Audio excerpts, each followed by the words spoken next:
Hello, my name is Dr. Hamovitz. I'm an expert on strategy making and crisis management. And today I was asked to speak about the war in Gaza the day after. What will happen when this war will end, if it will end? And for that, we have to start with two basic assumptions. The first, Israel as a state can no longer permit her southern border or any other part of its country to be bombed and rocket and missiles be launched to its land. The southern border would not be populated again if this will happen. This is a contract between the citizens of this country and its government, that the government will provide the security that its citizens demand and deserve. The second basic assumption is that the Gazians, roughly 2 million Gazians, are not going anywhere. They are not going anywhere because no one wants them.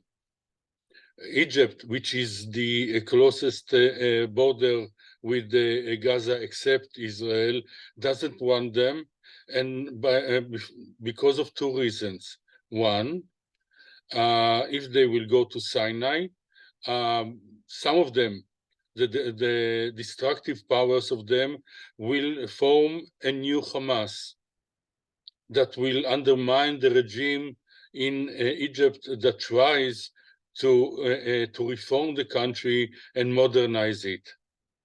And the second, all of them will be part of or will be needed the support of the country and via welfare and other kind of supports, because history says that they are counterproductive to every employer they work for.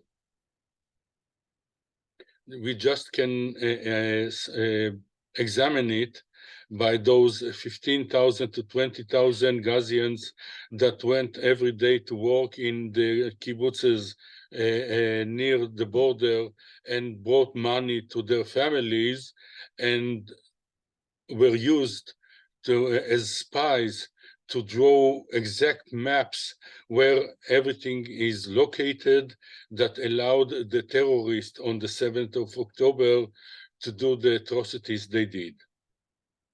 So under those basic assumptions, this is what I think, or my educated ideas about what will happen.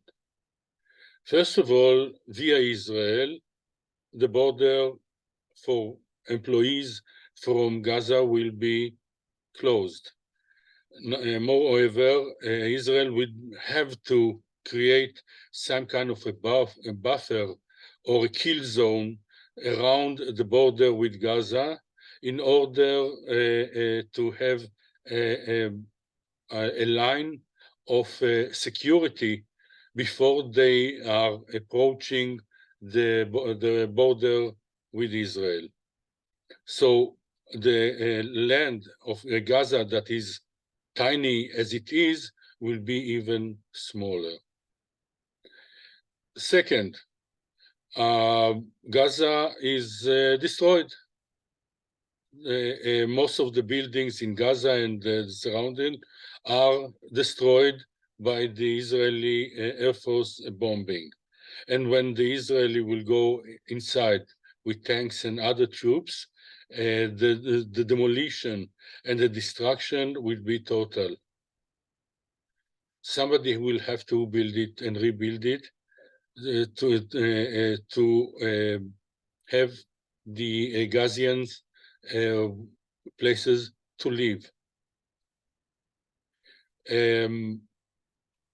I think that the global community will contribute its money, but then there will be a need for international security measures in order to understand where the money goes, and that it goes to places that are constructive and not destructive.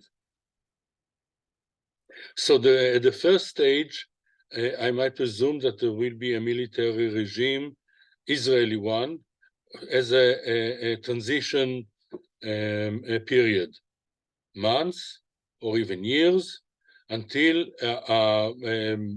some other forces, might be the UN or some kind of a coalition of Arab countries, will take charge to rebuild, repopulate, and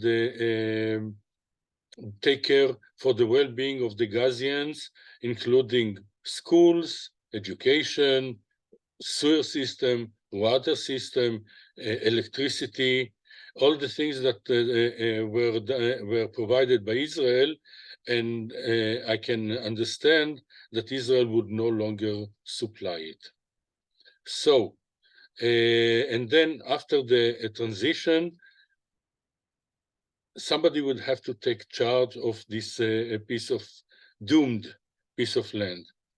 The Palestinian Authority is not the right authority. First, they tried, and the Hamas just killed them. Second, they don't want. It's not in their political agenda, if we can say that they have some kind of a political agenda. A coalition of Arab countries or the UN will take charge and rule this piece of land for 10 years, 20 years, even more, until internal constructive leadership will grow up from the Gazians after years and years and years of re-education as for the purpose of people in life. As for now, we cannot count on them to grow a constructive regime or constructive government. If we let them go to the previous way of life, they will grow another Hamas, another Islamic Jihad, and will become again a threat, first to Israel, second to Egypt, and then to the rest of the Middle East. So, in conclusion, I presume there will be a 3 stages plan for Gaza. First, right after the war, if we can call it a war, a military regime, Israeli military regime, with the help of the UNRWA and the UN, starting organizing somehow the life of those Gazians. Second, a coalition of United Nations forces and maybe Arab countries that start building Gaza from the beginning and start investing in the well-being of those Gazians, so-called innocent people. Let's not forget that those innocent people elected again and again the Hamas as to be their leaders, not out of fear, but out of real desire to distract and to demolish the state of Israel. And the third stage, after years and years and years, 20, 30 years, they will go into independence if they will show the ability to grow an independent, constructive leadership. let's hope for them. And let's hope that nothing worse will happen. Thank you so much for listening.